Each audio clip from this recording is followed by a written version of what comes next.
Up? This is Jordan Gray from Half Lit and DopelivenTV. Hey, this your boy Don Ritchie representing the Midwest 219 Stand Up. Hey, what's up, y'all? It's Lamar Tate. This is your girl, Monifa. Hey, what up? It's your man Dave Hollister from Blackstreet. You know what this is right here. This Trigger Tretch in the building. Hey, what's up, y'all? This is your boy Jason Weaver. And whenever I'm back home in the Chi, I'm checking out Dope Living TV. Hey, it's your girl, Adina Howard, and you're watching Dope Living TV, live with Greg Gray and the crew.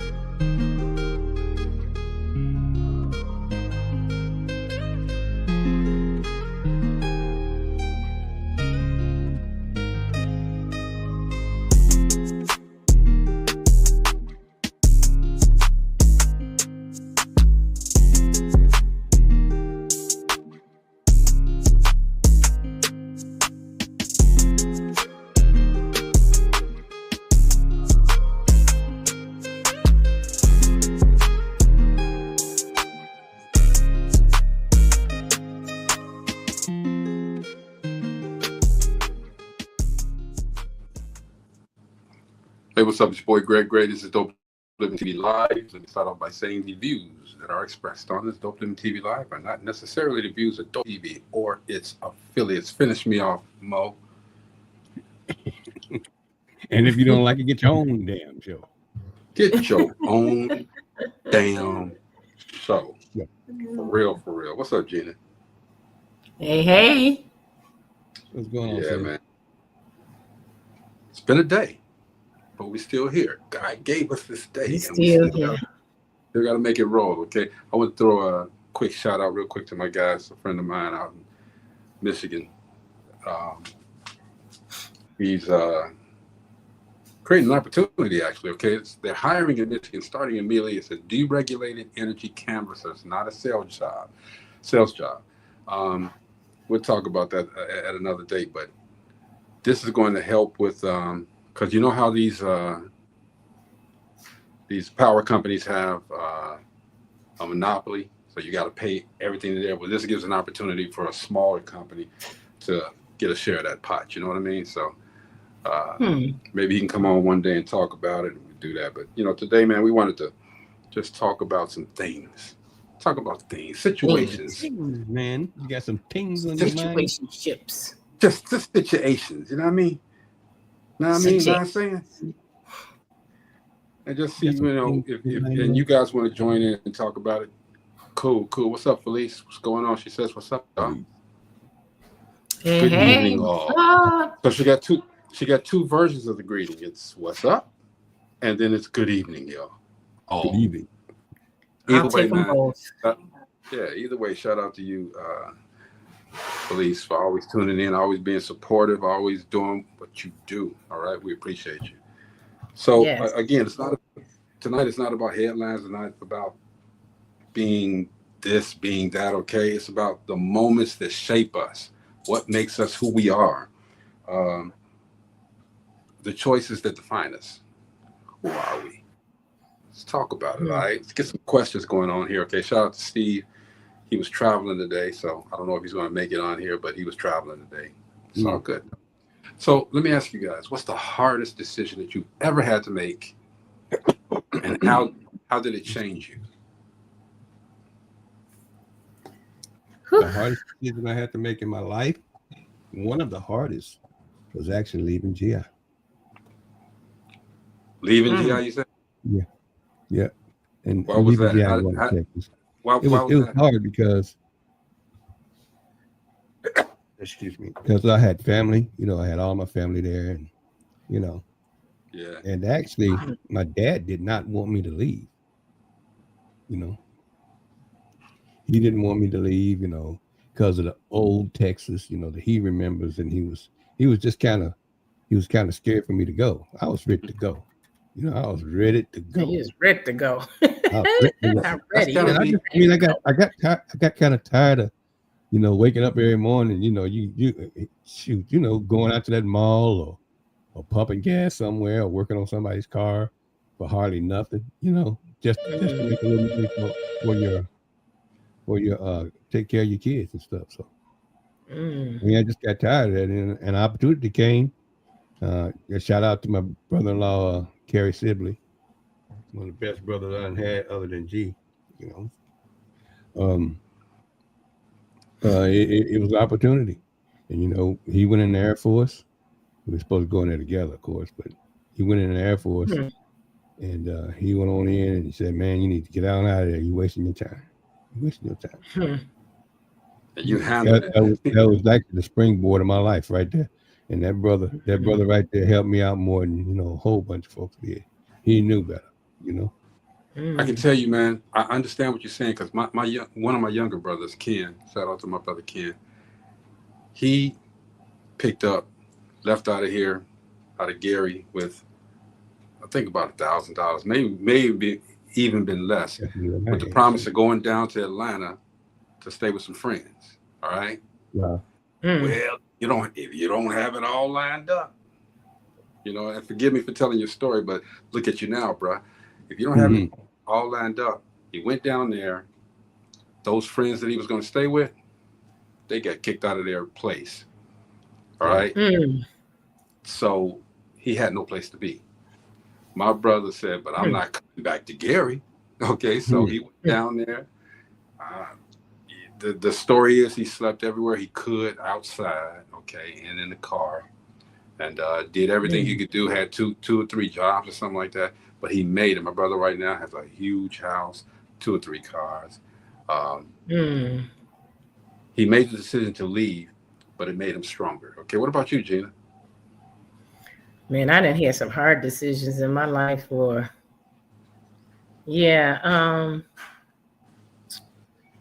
I could say the first hard decision was me leaving Ball State, because I went straight from high school to college, and I was at Ball State for my first year, and then I came back and I didn't go back. So that was a very hard decision. Although I ended up in my 20s going back and getting my associates and then turning around and getting my bachelor's. But that was a hard decision because I really wanted to get my degree. And I really wanted to get my degree in stenography. You want to be up with that Yes, I really wanted to do that. That was really something I was passionate about.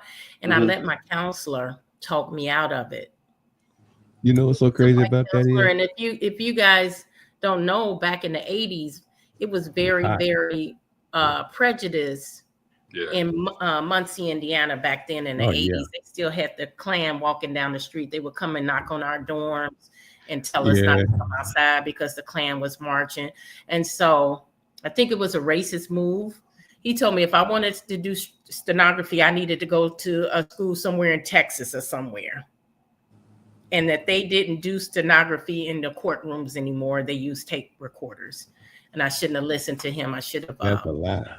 Yeah, I should have researched it because they still are using stenographers. But I have to say, if I had listened to him, my life would probably be different. It probably would have went down a different road.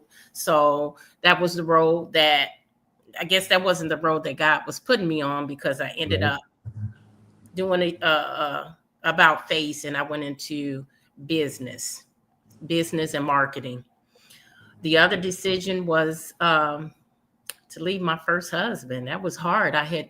We had met in high school. I was a sophomore in high school when I met him, and we were together for 17 years. And, you know, that was a very difficult decision that I had to make, but it was a decision that I needed to make. Yeah, I feel that. And then another very, very, very hard decision was when my second husband was on we found out he had stage 4 cancer.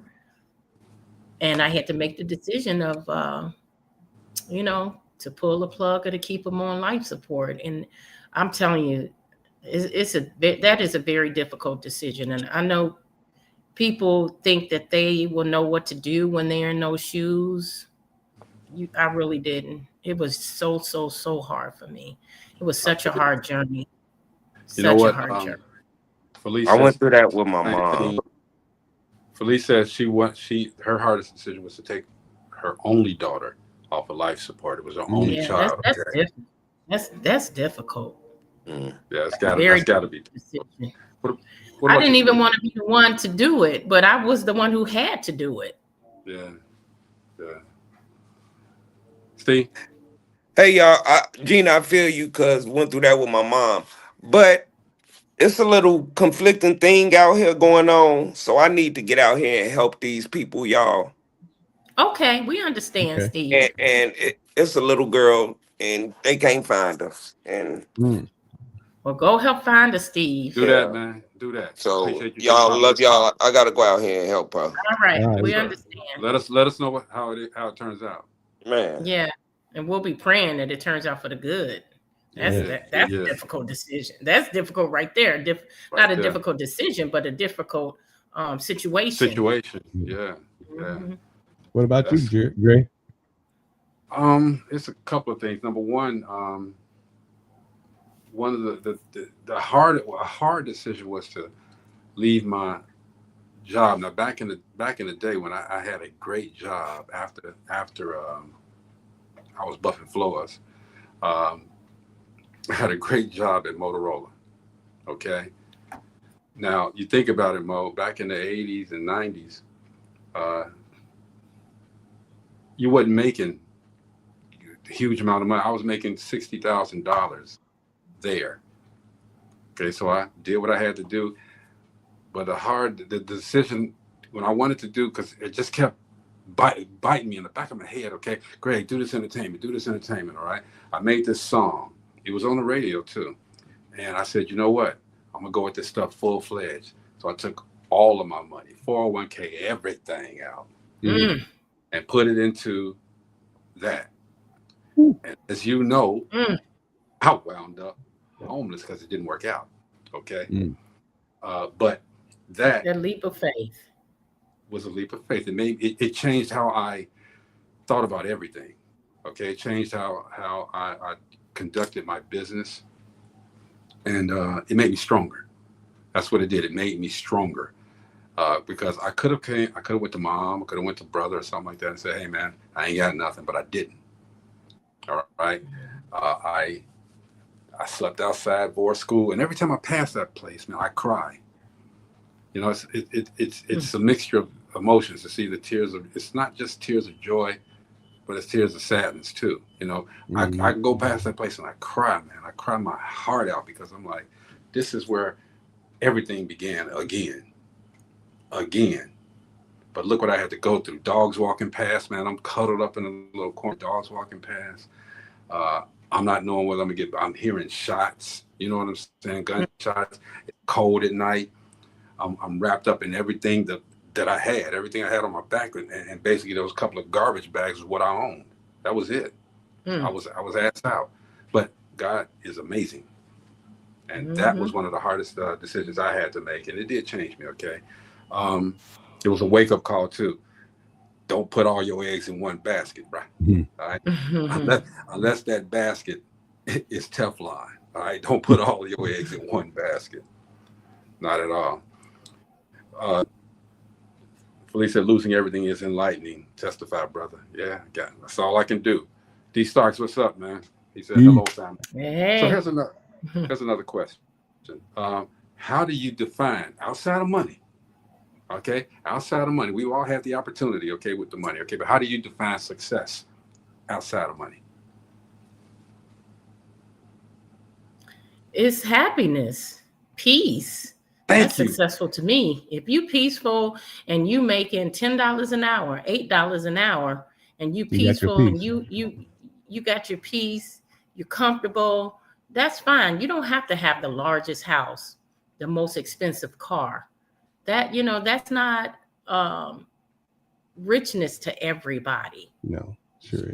Just having that peace is priceless. That's no joke. That is the truth, sir. I mean, I always had thought, you know, the biggest part of success is raising your kids.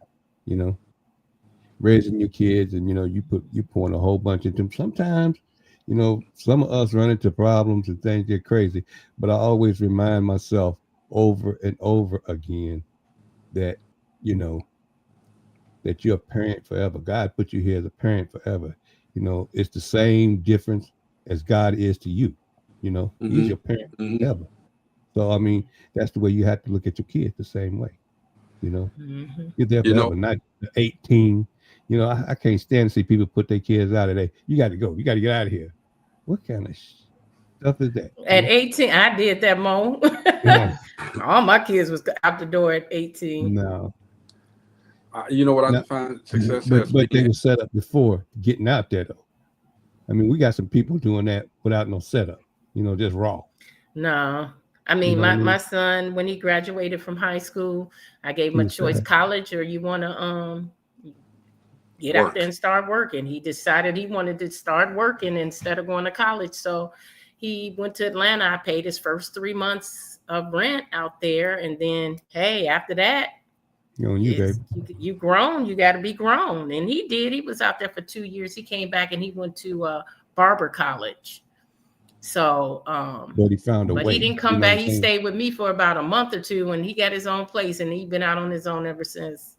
Yeah, see, I left. When I left, I've been on my own since too. You know, when I left too. I mean, it's not like I got out there without no help, like I said earlier. But you know, and that's part of. Go ahead.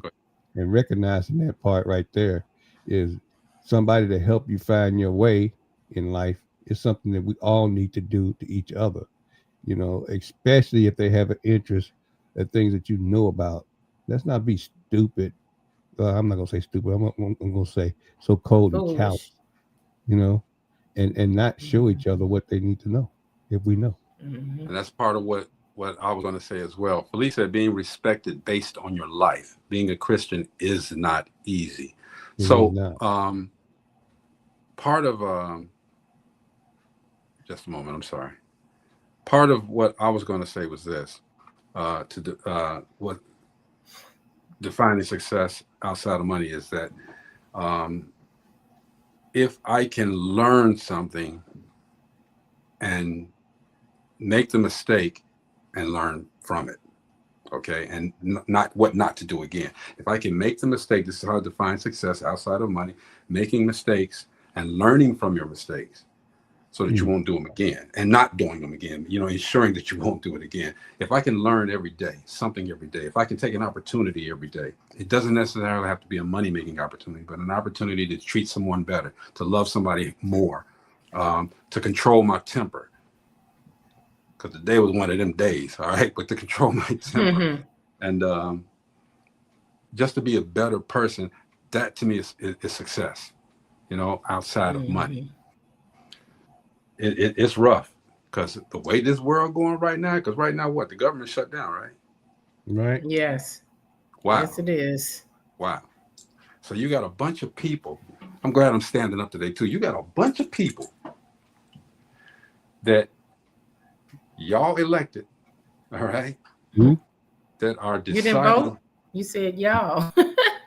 That are I mean, I pushed the button. Y'all elected them, okay, to control what goes on in our everyday lives, whether we prosper, whether we fail. But they're okay. All of them in Congress and all, they're okay. Yeah, they're not going to feel this pinch. Yeah. Huh? What'd you say, Gina? They're not going to feel this pinch. No, but I think some people are going to go to jail behind all this stuff. Yeah, but as far as, you know, the government shutting down, it's not going to affect them financially in their pockets or anything like that. They, you know, they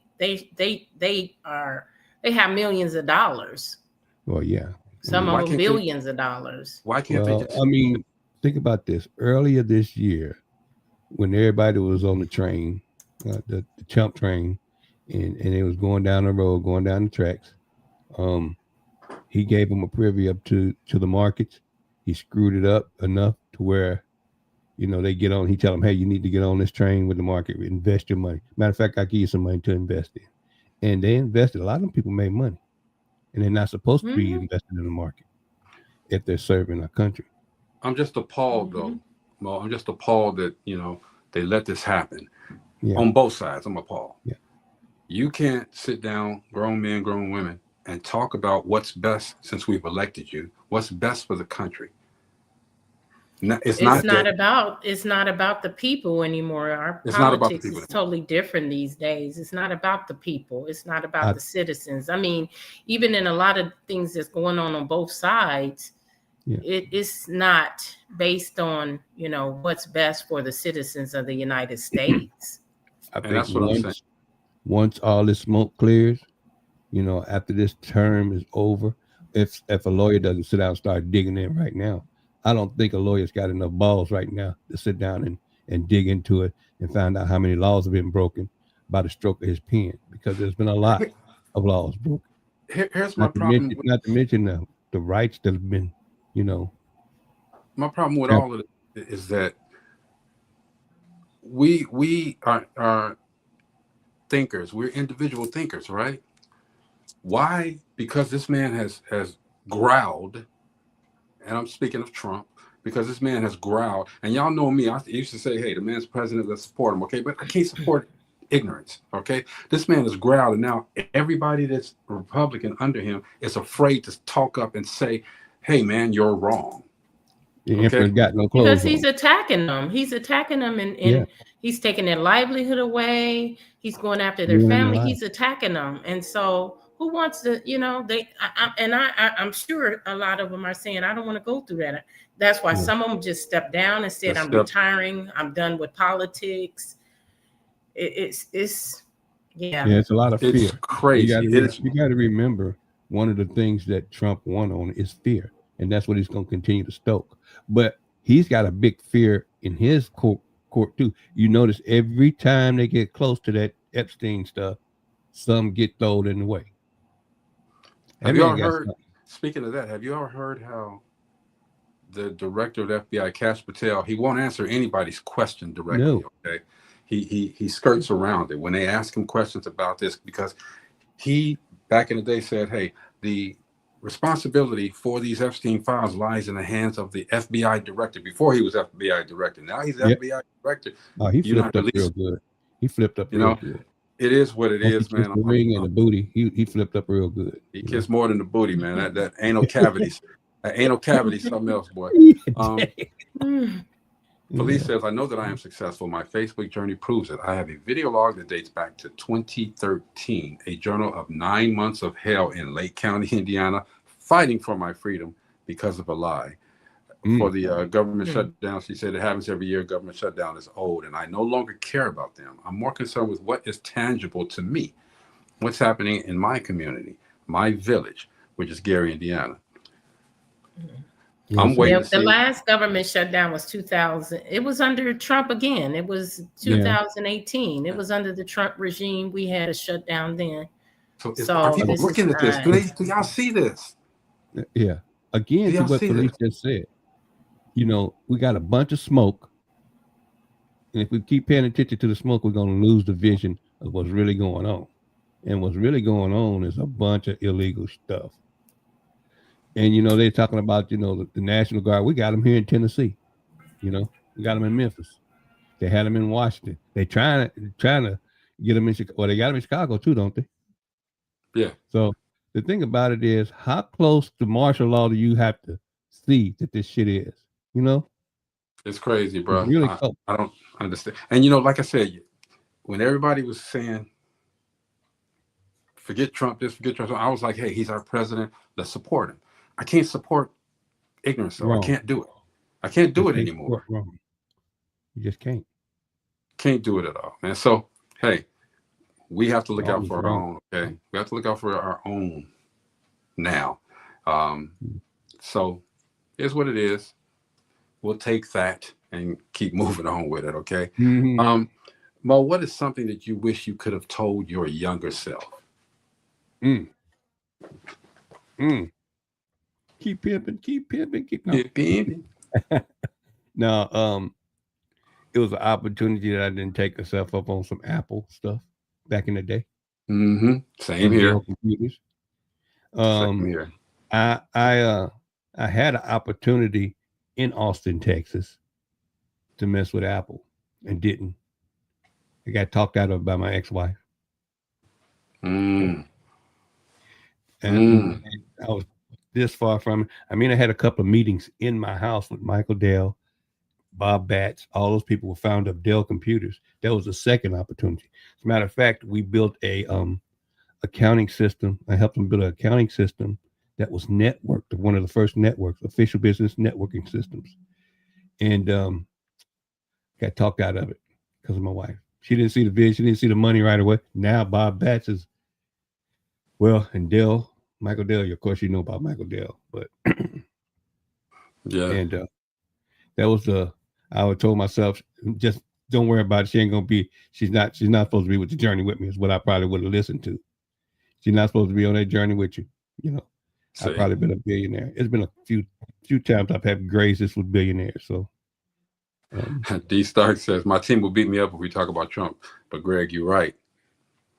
I don't want to be right. I just want to be me. But thank you, D. Appreciate that. The truth is what it is. You can't, sugarcoating it.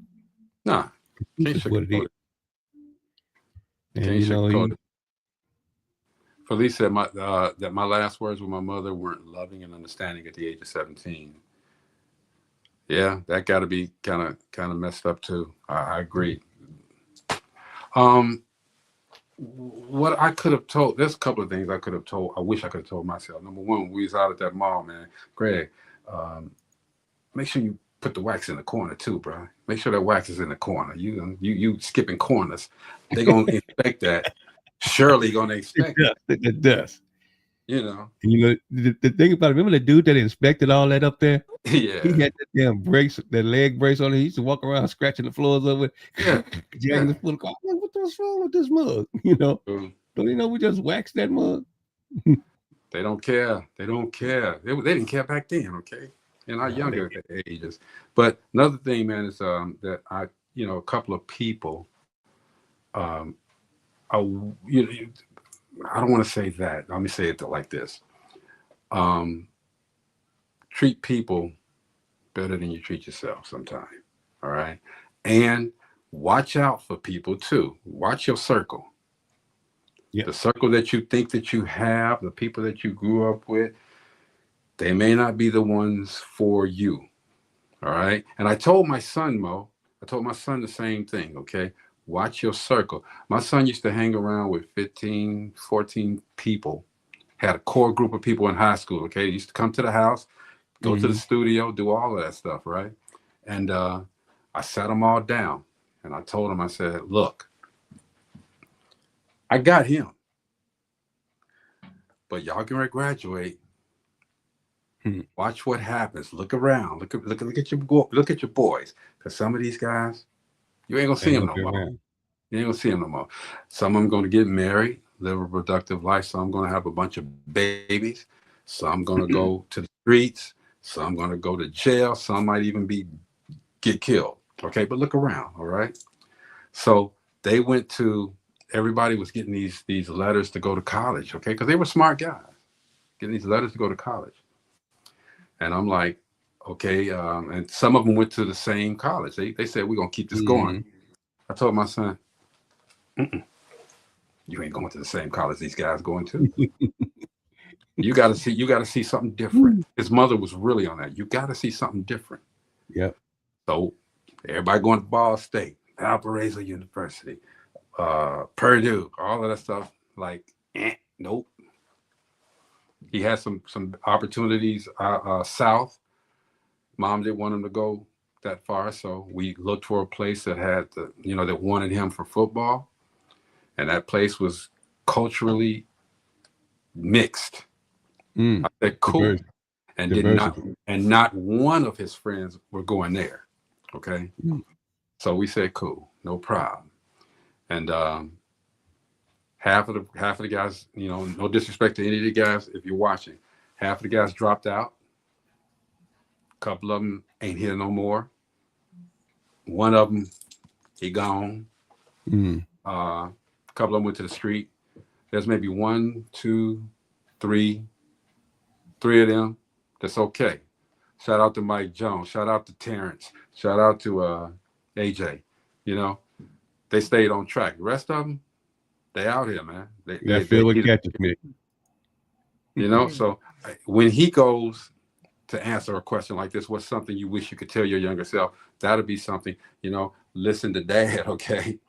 All right. Right. You cannot keep the same circle of friends that you kept when you were young. It changes. That's Everything right. changes. Okay. Yes. Gina, what about you? What's something you wish you could tell your younger self? Don't take that $600. Yeah, I ain't gonna tell my younger self that. Y'all can Have say what y'all mold want to surgery. say. Have surgery on the mold. See if you got another $600. I don't know, because That mold stink. it's not too many things I can look back and say. Maybe I say don't give him that Corvette. Say what? It was a Corvette my first husband and I had, and when we divorced, I pretty much was like, just get whatever you want. Whatever you want, go take it. He took the Corvette. I let him and I even signed off on the title, but it ended up where it shouldn't have ended up, and I should have kept it because of where it ended up. You gave it to a new girl, right? The reason I signed off is because he was the one that, when we, in the marriage, he wanted the Corvette. I didn't want a Corvette. And so we got the Corvette. So I felt it would be very selfish if I would have kept it. And it really wasn't the car that I wanted. So I gave it to him. You want a Corvette, you want a right. Lexus. Right. Yeah. So that wasn't the car of my dream. It was the car of his dream. And so I went on and signed off the title and gave it to him, but it ended up in the wrong hands. And so I really regretted that, because I put a lot of money in it. When we separated, I had the car. Was it a classic? Yeah, it was a 81 Corvette. Okay, that's a big block body. Yeah. Yeah, and I put a lot of money in it, as we separated for years, and I had the car and I put a lot of money into it. And so when I gave it to him, I had invested a lot of money in the car. And so that's why I said that's the one thing I would tell my younger self. And that's really the only thing I regret, is that I gave him that car. But, at the time I felt like it was the right thing to do. I wasn't trying to, just take something that I didn't really want. Right. It's not like you really wanted it and, it was going to hurt. It didn't hurt. Right. I mean, it's a car. Shit, I can get one myself. Right. Not to mention it wasn't yours. It wasn't your car that you wanted. Right. So I mean, do y'all have any regrets? That was my regret. That's what I would tell my younger self. Don't get him that car, because out of all the money that I put into it and giving it to him, it didn't end up in the right hands. And so I said to I should have just kept the car. I always thought the one thing I would have regretted would be if I wish I'd have met my wife the 10 years that I put into my first marriage at first. We'd have been together for 40 something years, So I feel that. Yeah, I don't have a lot of regrets. I had a good life. Even with my first husband, we struggled. I think that made us strong together, because we didn't have a pot to piss in and a window to throw it out. So we grew together, accomplished things together. We built what we had together out of nothing. And I think that's what really makes a relationship real strong. When you struggle together. We really did struggle. When I say we didn't even have silverware and plates to eat off of, we ended up going to flea markets and buying furniture and things like that. I mean that struggle's real when you first get married. I mean, and we were young, straight out of high school. And it was man, I was poor, okay? I tell you. It's like you said, Greg, it make you look at things differently. And value things differently and do things with your money differently because you had those struggles. I had them too. Yes, sir. I'm gonna tell you though. Hey, Angie.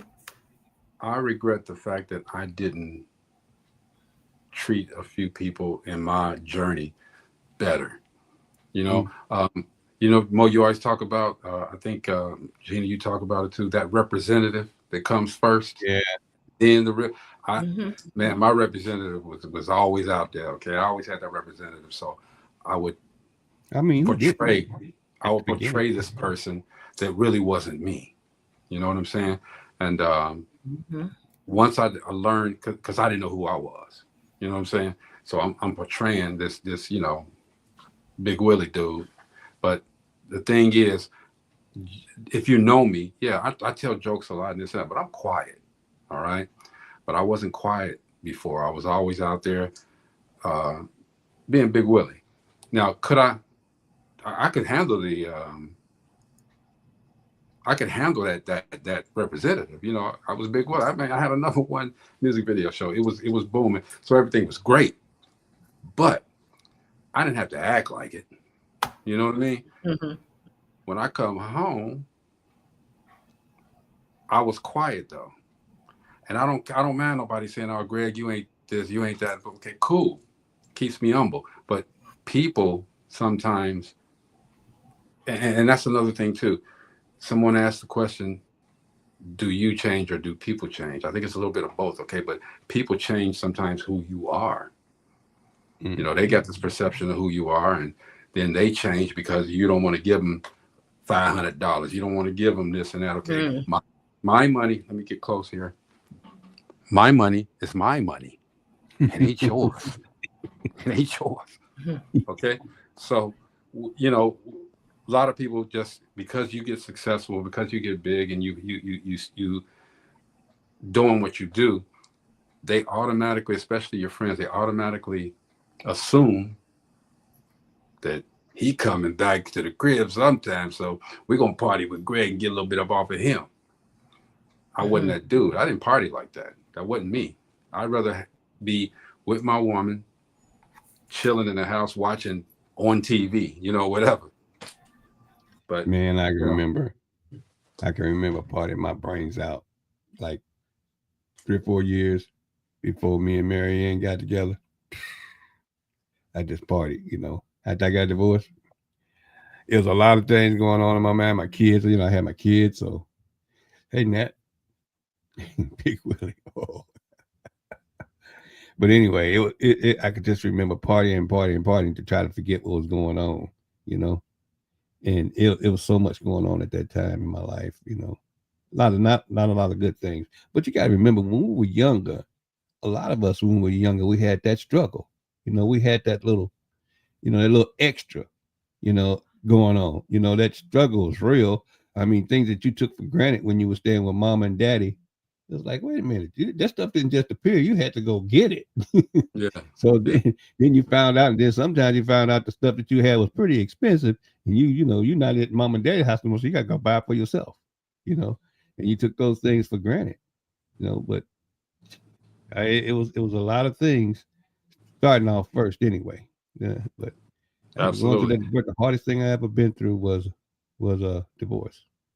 Police said to not have allowed this guy in my house with his current GoFundMe situation. My younger self, as of 9/9/25, before the University of Chicago, dropped this guy off at my doorstep without prior knowledge. This guy is no relation to me, not my lover, not even a friends with benefits. I believe in safe refuge, but not this time. I know you gotta watch that stuff. Angie said, "Greg, are you getting ready to go somewhere? Why are you standing up?" I'm coming to you, honey. That's why. That's where I'm going. I'm coming to you. So as soon as the show is over, I'm coming to you, girl. Yeah, but yeah, that's the thing. Tonight, y'all, we're just talking. It's not about headlines. It's not about, even though we did throw some headlines in there, but it's not about headlines. It's about real life. It's about things that go on in life, and how do we assess ourselves? You know what I mean? Well, how do we define success? How do we live the way that the world is today and still thrive? You know, we're just talking, okay? So Mo, let me ask you this: we've all had people to help us on our climb up, okay? Now you've been successful doing promotions and music and managing and this and that, okay? But was there a point where the kindness of strangers has the kindness of strangers ever have the kindness of strangers ever saved your a day in your life? I'm not gonna say a stranger. I'm gonna say a family member. Um, Actually, my wife's sister. She's not with us anymore. God bless her soul. I mean, she realized, that thing that was happening between me and her sister was not the end of the world. You Right. know, and so did my brother-in-law. Me and my brother-in-law were best friends, and we married sisters. Okay, so the one that actually said you need to get out of GI, you need to use that brain for something else, and I did. But hey, Chris, but What up, that Chick? was Hey, look, so hey. that was the person that really said, hey, you need to go ahead and push the accelerator and do what you do. You know, so Okay. Hey, again, Gina, Mm-hmm. have you ever had the kindness of strangers? Have it ever saved a day, or have they ever saved your life? Say that again. I didn't hear the The first the, part. the kindness of strangers. You know, Mm-hmm. has it ever Oh, saved your life or saved a day in your life?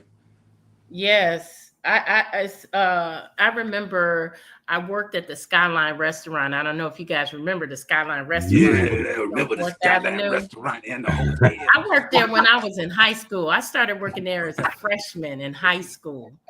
Well, anyway, I worked there until actually I've still worked there when I was in college. So when I would come home from college, they would give me my job back. But anyway, I remember my first car. I was trying to buy a car, and so I was saving all of my tips from the Skyline.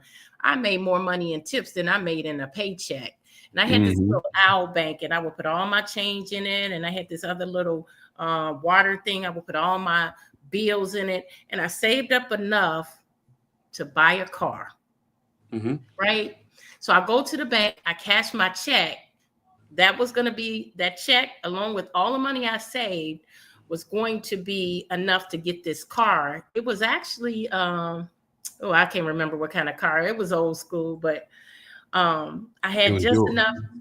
I I went to the bank to cash my check, and I walked away from the teller and left the envelope of money sitting Oh, on the ledge.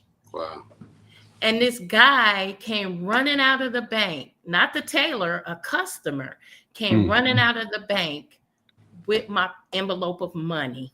That was a different Gary. Trust Yes, me. it was. Because I would have cried when I say, here I am, young in my early 20s, trying to buy my first car. At that time, my husband and I had we weren't even married at the time, but the husband I married, he we had our daughter, and she was very young, and we needed a vehicle. And Mm. it would have been devastating. It doesn't sound like, well, just get some more money, but it was hard getting that money. It Yeah. was hard. It took me a long time to save that money to get that car, and then to leave it sitting on Woo. a ledge in the bank. I was so, so grateful. I'm Yeah. telling you, I hadn't Mm. even missed the envelope. Dang. I'm gonna tell you, So man. yeah, he's pretty much he saved my future. I got a reverse story on that. All right. So my cousin and I, we were paper boys. All right. Long time ago, we were slinging papers. All right. And one day we were walking, getting ready to go to turn in our money at the Post Tribune in Gary. Mm. All right. So we walking, and this guy, we were the strangers. This guy comes up to us. He was a stranger too, but we wanted to help him. He said, "Man, look, my car had a flat. I need some help." Okay.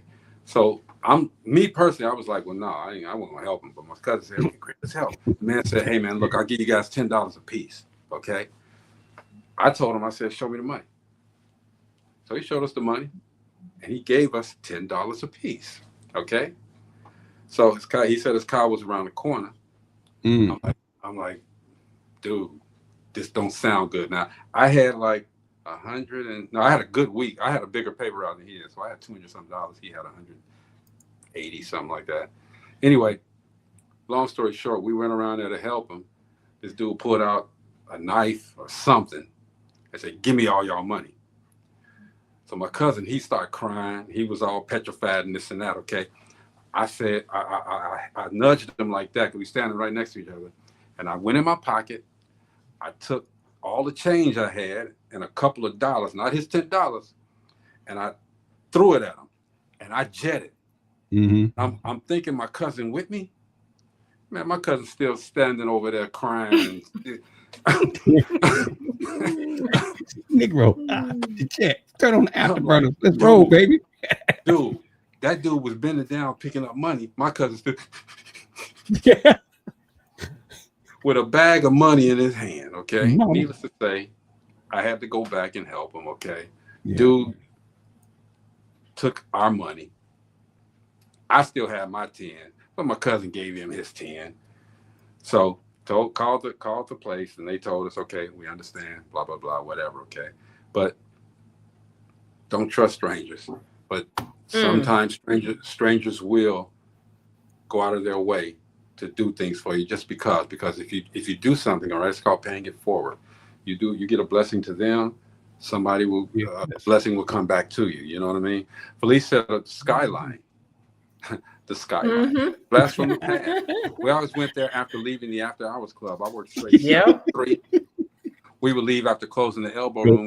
Gentlemen's Unlimited. I'm gonna tell you what the Skyline was to me.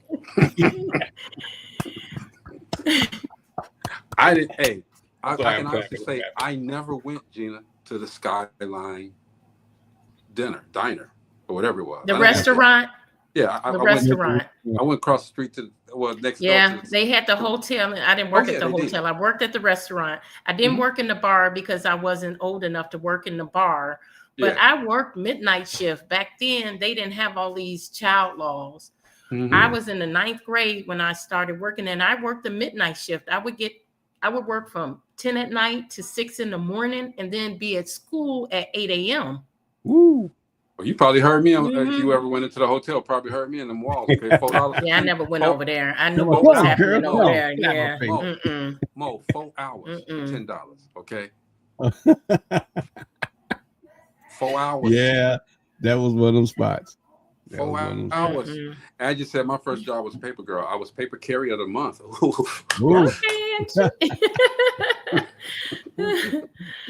I'm gonna share one more story when you get done reading the comments. Go ahead. There was before I got my burgundy, they call my Lexus black, but it's like a plum color, but on the title it says black. The drop top. They call it midnight black, but it looked like a plum. But anyway, prior to me having the one that I have now, I had a black Lexus. It was the SC. I got what do I have? I have the SC. The 2-door convertible. 3. Yeah, but I had the 300 first. Yeah. And then they had the 430.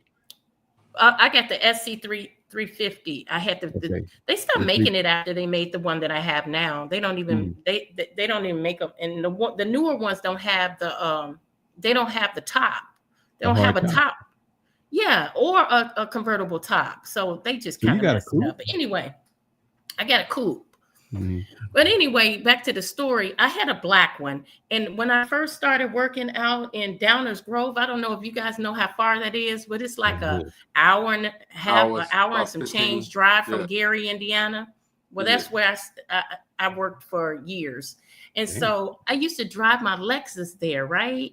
Lexus is a rear wheel drive. You cannot drive it in the wintertime. It's a coupe. It's 2 seats. And it's not made for the winter time. Okay. But I'm driving mine out there in the winter. We had this really, really bad storm. I got caught at work in this really, really bad storm. My car slid all over the highway. I came down off the ramp on 355. I came off that ramp and my car just did a 360, and it ended up like not in a ditch, but on the side of the shoulder, and I couldn't get it out. These 2 guys, and it's semis coming. I was really scared this night. These two guys got out of their car and pushed my car back on the highway. Pushed it, literally pushed my car back on the highway. Kindness of strangers. Yeah. I'm telling you. I didn't know what I was going to do. I was scared to death. Trucks are coming off the ramp. I'm sitting here in this little bitty car. I can't move it. It's not going anywhere. And they got out and each got on each side of my car and pushed it. It was in Chicago, Felice. Yes. The 355 ramp. I know. So yeah, I know the color. It could have been a deadly night for me. Could have been. I remember that color. Man. That color used to be, I used to call it cherry, black cherry. But why do they have it as black? I don't know. I called my Riviera was the same color, and it was a black cherry. Who said Riviera? He said Riviera. Yeah, and that was the car that I bought. It was a 19. It was the big body though. It looked like a Batman car. In the back, it had those Batman. That was the car that I bought. I bought when I was young. When I left my money. That's what it was. The Riviera. There you go, man. My father had a Riviera, man. It's a spare car. My father loved my Riviera. He had one. I had a 86, and that was the first year they had the touch screen in them. That's the first year. That's the first year. This was any car had. Yeah, my father had a red and white one, leather seats, red exterior, white with a little white half top or something like that. It was nice. Okay, we love that car, man. But anyway, I loved my car too. Because I worked hard to get that car. That was my first car that I bought. We appreciate everybody's comments, man. Okay, we just want to make sure that everybody understands that in order to get someplace, you have to have been someplace before. Okay, and we just wanted to make sure that we just ask questions. How do we become the people that we are? How do we do what we do? And I'm not just saying us on the panel, everybody. All right, and what are the things that transformed and changed our lives as we came up? Mo, we got to get out of here. What's up? And like I said, it's just general conversation. Some things that happened in our life, like Grant said, and there was a help along the way. What we try to do here at Dope Living TV is every time we broadcast it to give that help to somebody along the way. Every day that we broadcast, and that's because we know we wouldn't be here without somebody else giving us that hand up and giving us that chance. In other words, in order for you to be blessed, you got to be a blessing.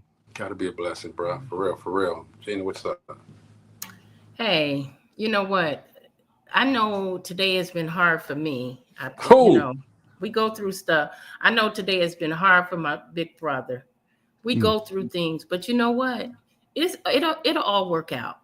Mm-hmm. It'll all work out. We can't sweat the little things. We can't let those things stop us from moving forward and working towards our goals. We're gonna have those things that are thrown in our way. No matter what we're doing through life, we're going to have those obstacles to come our way. We just have to fight through it and keep going.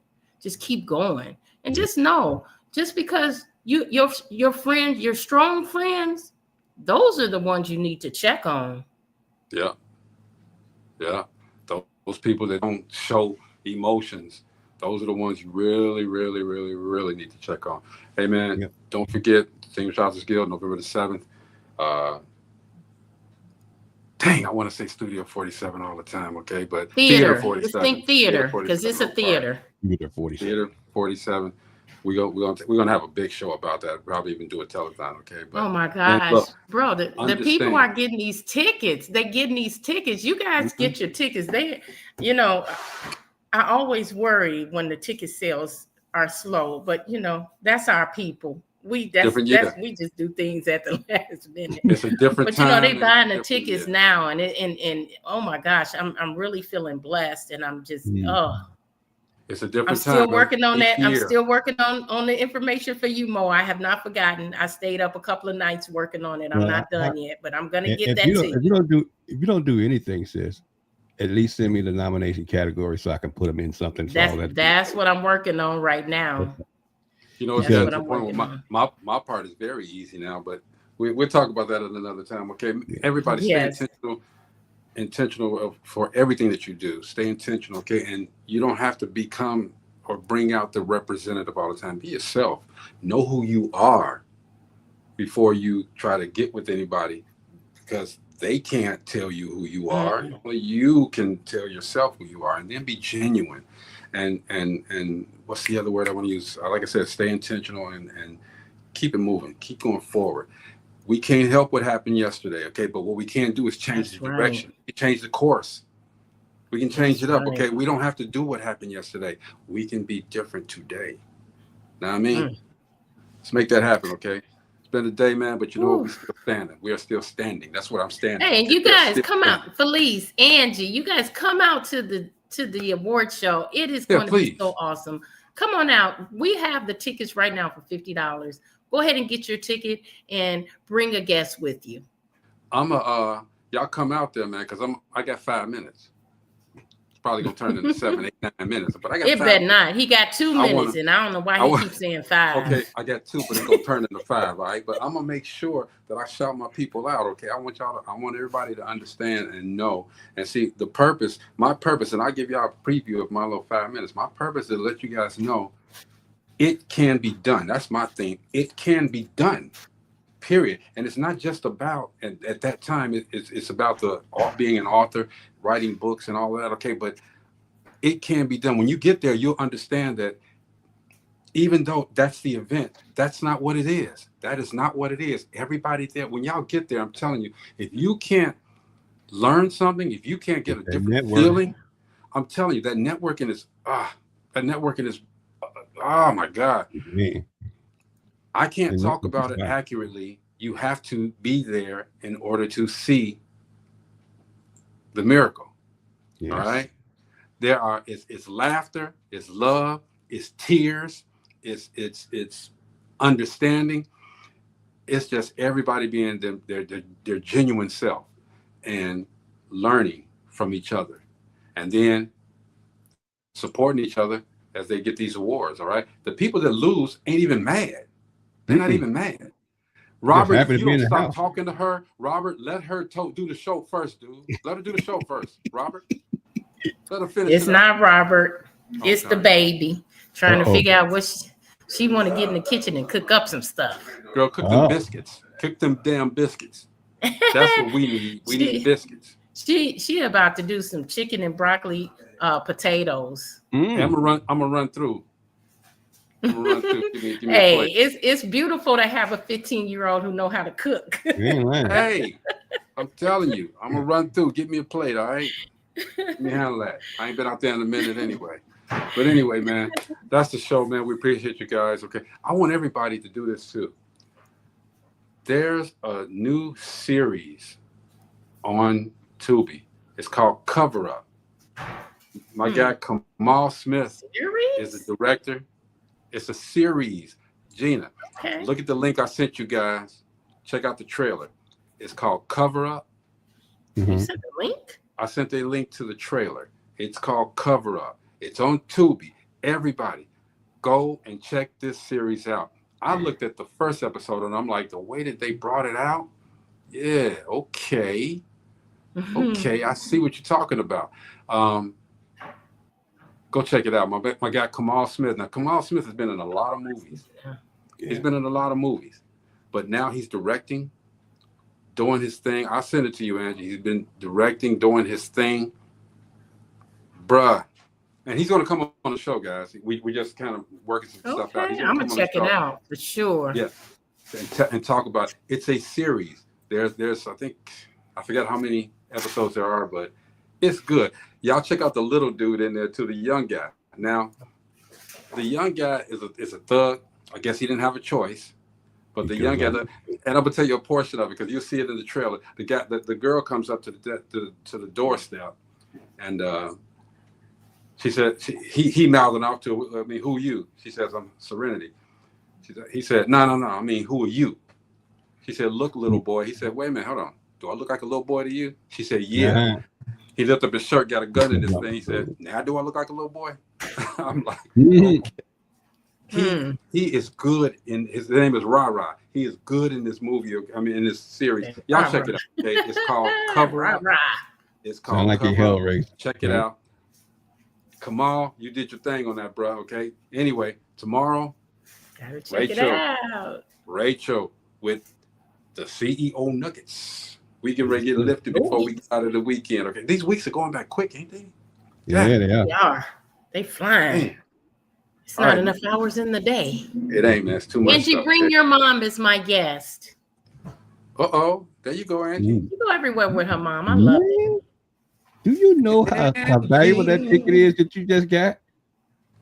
She said, that's her guest. Anyway, that's all we got, y'all. Tomorrow, CEO Nuggets, all right? And we get some stuff off our chest like we ain't already done, okay? But anyway, we'll see you guys tomorrow. It's DopelivenTV Live. Peace, family. Peace.